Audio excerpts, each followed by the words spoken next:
Safe Defend Live. I am Dave Evans with my favorite FBI guy, Doc Greg Vecchi. And today we're going to talk about the critical time gap and what it means to you. Doc, How you how's doing, it going? Dave? I'm doing well, and I have to say you're my favorite Air Force guy, my favorite pilot. So back at you, brother. So, I was thinking about, we've talked about this time gap thing. We're always talking about it, start of the attack, end of the attack, and things like this. But really, there's more to it. And I think if you think of it a little bit differently, it might help in terms of, surviving and responding a little bit better and really kind of understanding what to do.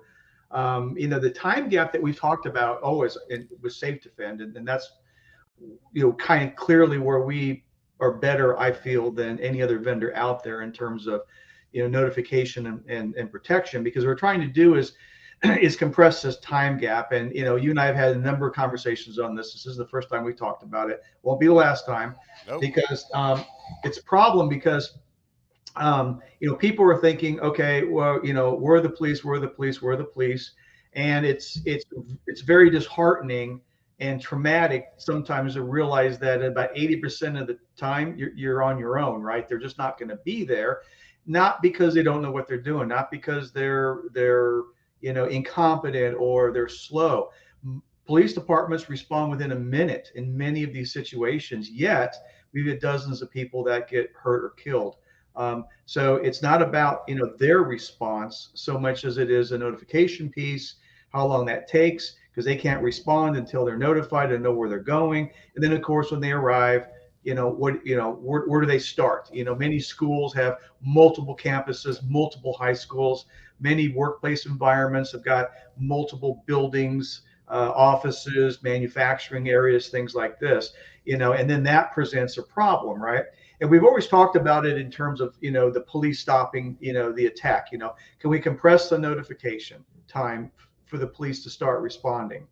Well, yeah, of course we can. If you've got the SafeDefend system, you put your finger on the reader, that burden is gone. 2-3 seconds, 911 is notified with all the information they need to get the police not only going in the right direction, but also, where the alarm was set off, who set it off, what room, what floor number, the address of the building, the name of the building, whatever the customer wants to put on there, and most importantly, the nearest outside exit, so they have a starting point. So that's just a review, right? We've talked about that a lot. And then the police response, and then of course, the time it takes for the offender to stop the attack, rather they kill themselves or they escape or run themselves, or maybe that they get stopped and either killed or captured or arrested by the police. So that's our time gap we've always talked about, right? And that's the number one thing to think about. But the question to the audience, the question to you, to me, to everyone else, what is your time gap?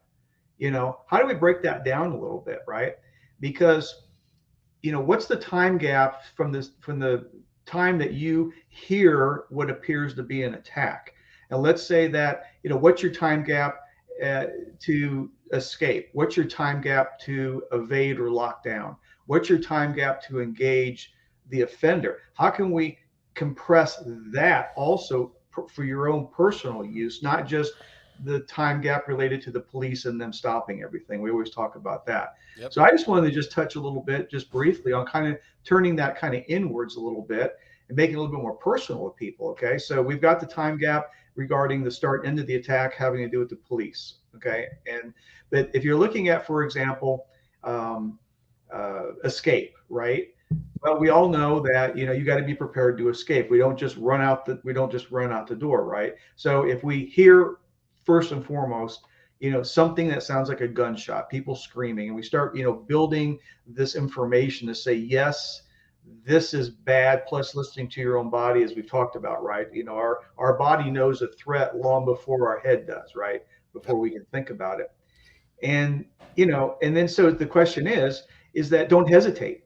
That's number one on the escape. I have seen so many things, especially with vets, former police, security guys. It's, oh, I know a gunshot. That's not a gunshot. It's a firecracker. And they've been wrong. And if they're wrong, What do you think is going to be if you don't have any of that background and you're trying to analyze, that? Well, there's the paralysis by analysis thing. If you hesitate to do whatever it is that you decide to do, rather that's run, right, and running away from the danger, or you decide, hey, I can't. This is just better just to lock my door and go through the lockdown procedures, you know. And then if I'm locked down and the offender tries to get in, what am I going to do to engage this offender to, affect their the threshold, right, to protect the threshold. And so, one of the things that I just kind of want to put out there, and I'd like to hear your thoughts on it, is, what are the things you can do to reduce the time gap for everything you need to do in each one of these activities or responses that you might have. So for example, escape. Okay. So we know that escape, we've got a checklist, we've gone over it. It's like, okay, so first off is that if you hear a threat and it's safe to run, don't hesitate. That's number one, right? So there's a way to compress that time gap for you personally. And then knowing where your exits are, having those identified. And then if by chance that exit is blocked or it's dangerous to go to the exit that you want to go to, how do you compress the time frame to know, okay, then I'm going to go over here, so you have an alternate exit. You have a place to go. You know where you're going when you go out of any exit, out of your classroom, your school, your workplace. And then where do I go from there?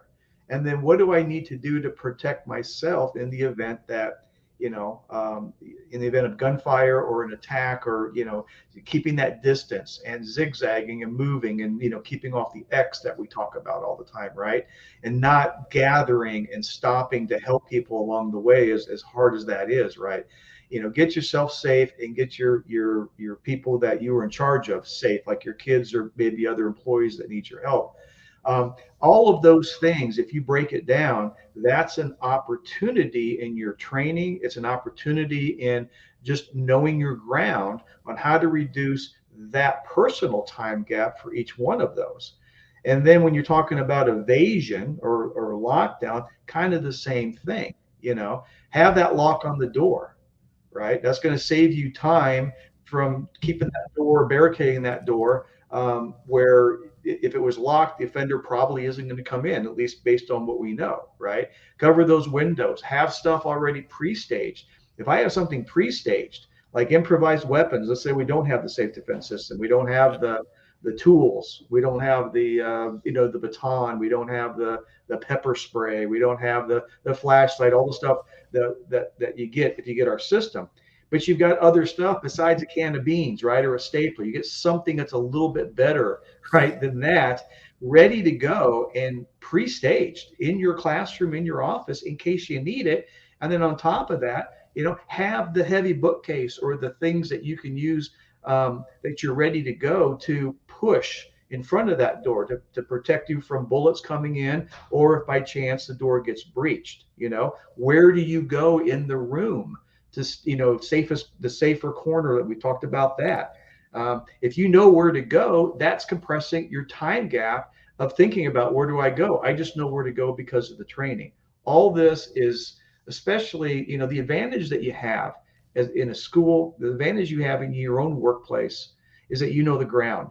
And all this stuff can be prepped ahead of time, practiced with the thought, and I'm just kind of came up this morning, is this thought, how do I compress my personal time gap for each one of these potential responses that I might have to do? So kind of back to you. What's your thoughts? Well, I love it. I'm going to use a Navy quote here that I learned from Commander Griffin back in ninth grade.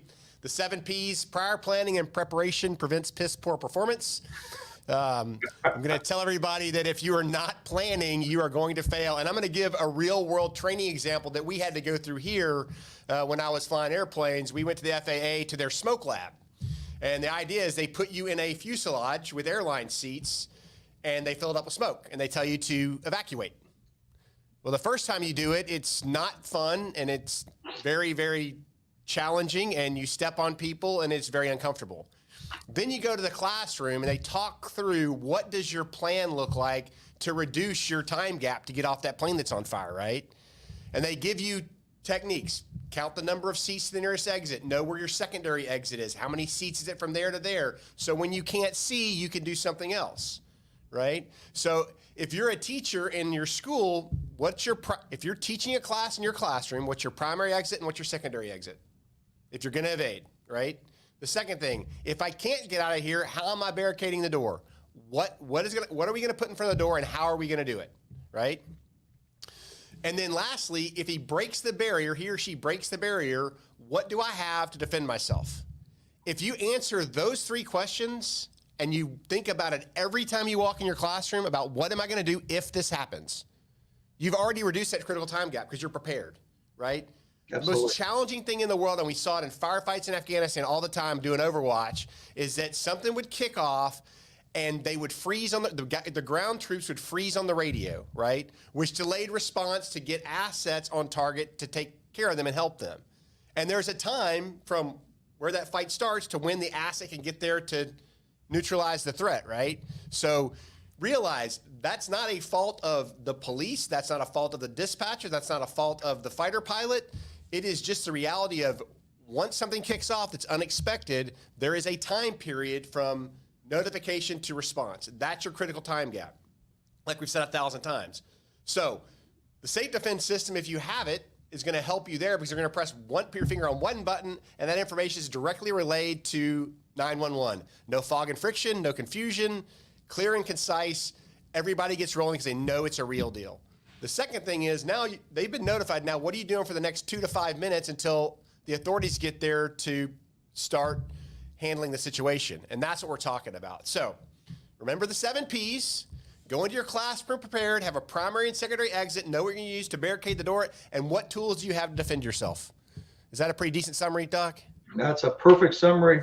I have no addition. You did it. You did it great, Dave. Nice job. Yeah, the bottom line is that, for this critical time gap, certainly we think of it kind of in kind of outside of ourselves, right? What's outside of our control? Well, the notification sometimes, if you don't have the SafeDefend system, obviously that we have no control over the police response. We have no control over the police finding the offender when they arrive and stopping it. And we always think about that, and we're always working. That's kind of the I guess the 20,000 foot critical time gap that we're talking about. Yep. But we all have our own personal critical time gaps, and anything that we can do to reduce or compress the time from deciding what to do and then acting, that's really what the training is based on, is just reducing that critical time gap. And and again, in these situations, your ground, and there are tremendous opportunities to tee things up and pre-stage things to reduce your critical time gap. It's all about the 7 Ps, Doc. Absolutely. Everything in life. So focus on your critical time gap. Focus on how you're preparing yourself and your students in your classroom to be ready. Don't scare them. Let's just talk about it. Have fun with it, right? This doesn't have to be scary. It doesn't have to be intimidating, but it is important that we have the discussion and we know what to do when the unthinkable happens. With that, today, SafeDefend Live, Doc and Dave, we are out of here. Have a great weekend.